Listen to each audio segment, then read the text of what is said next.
Those with spoiled siblings, when did your parents realize they terribly messed up? I have a brother who is about 6 years younger than me. He was excessively coddled by my parents due to being diagnosed with high-functioning autism at the age of 4. Other than that, he seems very normal, just unbelievably spoiled. He would use his privileged position to get his way most of the time, and by most, I mean nearly all the time. Whatever I had, he also had to have, resulting in us having duplicates of almost everything except shared items. And anything he had that I didn't, he'd rub in my face however he could. When I was 11, I pleaded with my parents for a 3DS for my 12th birthday. I got one, but then I was told to lend it to my brother whenever he wanted it, or else they would take it away from me. Which it was, a lot. When my aunt witnessed my parents forcibly taking my 3DS out of my hands to give it to my brother during one of her visits, she let loose on them for such blatant favoritism. They returned my 3DS immediately, then blamed me for the situation after my aunt left. They didn't make me give it to my brother again. Instead, a few days later, my parents went out and bought another 3DS as a surprise gift for my brother. On several occasions, including mine and other people's birthdays, my brother would throw a tantrum because the party wasn't entirely about him. He would go as far as outright stating that he was upset because he wasn't receiving any gifts or getting to blow out the candles on the cake.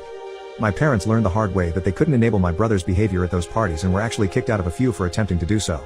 As a result, other kids at his school stopped inviting him to their birthday parties altogether. For me, my birthdays were some of the only days where I could have the focus on myself. Otherwise, my parents forced my life to revolve around my little brother. The year prior to the incident I'm describing, my parents ended up paying more attention to him throughout my entire 13th birthday. They even asked me if I would let my brother blow out my candles for me because he was upset and pouting. I refused because I wanted to blow out my own candles. At first, they called me a spoiled brat until my aunt intervened and chastised them for their favoritism once again. She pointed out how my brother got nearly everything between the two of us just because he's autistic. My parents received no support from anyone else present, except my brother who was still crying because he wasn't getting to blow out my candles. Because he didn't get his way, he tried to spit on my cake out of spite. Fortunately, my awesome aunt blocked him before he had the chance and scolded him until he ran to my mom in tears. My parents faced a lot of criticism from the other adults there, and they promised never to ask me to let my brother blow out my candles again. However, for the rest of the party, they mostly just went through the motions. My aunt pretty much took over coordinating everything from that point on. A couple of weeks before my birthday the following year, my parents sat me down and informed me that they would still get me some gifts and a small cake. However, my birthday party was effectively cancelled to avoid my brother having another meltdown. I told them I couldn't believe they were doing this to me, and they just seemed to shrug it off without a care. So, over the next week, I told my friends, teachers, and even my school counselor about the situation. All of them were appalled by my parents' lack of consideration or empathy. The vice principal even found out and consoled me. Through social media, news of the situation reached my parents. As a result, they grounded and gaslighted me for telling so many people. But that still didn't stop me. I then started telling everyone at school that I was grounded for being upset. This worsened the situation because several parents contacted them, basically saying, "What the hell is wrong with you?" Suddenly, I was ungrounded, but I didn't receive an apology. My dad simply walked into my room with his arms crossed, informed me that I was ungrounded, and then walked out. That was it. I thought my party was still cancelled because nobody said anything about it. My brother found it hilarious and taunted me about not getting to celebrate. However, by the end of the 2 weeks, my parents held a surprise party for me at my favorite restaurant.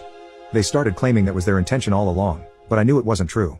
From what I had seen, everyone was incredibly unhappy with them for what they did, and it showed in their interactions with my parents. So, they ended up throwing the surprise party to try and salvage what little of their reputations they had left.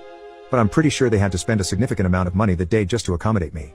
I had dinner with all my friends at my favorite restaurant, which had a small arcade. I even received the PS4 gaming system that I had been yearning for at that time. I could tell it was all pretty much planned and bought last minute. My dad had a look about him that my aunt comically described as looking like a moth had flown out of his wallet.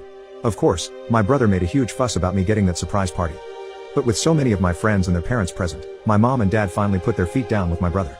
This time around, they stopped his tantrum when he wanted to push my cake off the table. For the first time since he was a toddler, my brother received a timeout, and my mom had to stay with him to ensure he didn't do anything crazy. He tried several times to run toward the cake or the stack of presents, but there was always at least one adult on guard. Even my dad stood watch to keep him away. My mom ended up having to take my little brother to a nearby McDonald's so he could have fun in their play area. I later heard that she spent at least an hour trying to get him to come out of the play structure. He only came out because he needed to use the bathroom. Then he tried to run right back in again. While I still lived with them, my parents never attempted to cancel my birthday again. However, they never again put in as much effort or spent as much. For the remaining 4 years I was under their roof, my birthday parties consisted of a local pizza parlor, a cake without even my name written on it, and no gifts. I don't mean to sound spoiled, but I was somewhat disappointed that I never received a cake with my name on it again. Each year, my aunt called my parents out on that, and each year they claimed they had forgotten to get the cake decorated. I suspect the reason my name was never written on another cake was that my brother always refused to eat pieces of cake that had someone else's name on it at any party. They couldn't put his name on any of my cakes either, as it would have looked very bad for them. Nevertheless, the fact that I still had a day that was solely about me and not my brother was fantastic in my book, especially considering that everything else revolved around him. During each of my remaining birthday parties while I still lived at home, my brother would create a fuss, and my mom would take him somewhere else to calm him down. I was still required to share my PS4 with my brother, but it was still mine. I took it with me when I moved out at 18. My little brother did not appreciate that and threw a huge fit until my parents went out and bought another PS4 for him. When I moved out, my parents finally had to confront the consequences of raising my brother to be so spoiled because I wasn't there to assist them with him anymore. On his recent 14th birthday, he went into a rage at our parents for not getting him a PS5.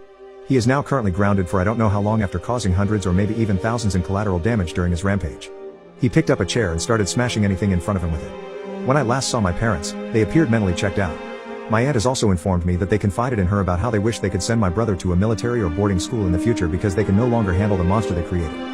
However, they are unable to afford such an option. I would be lying if I said I didn't find it ironically funny.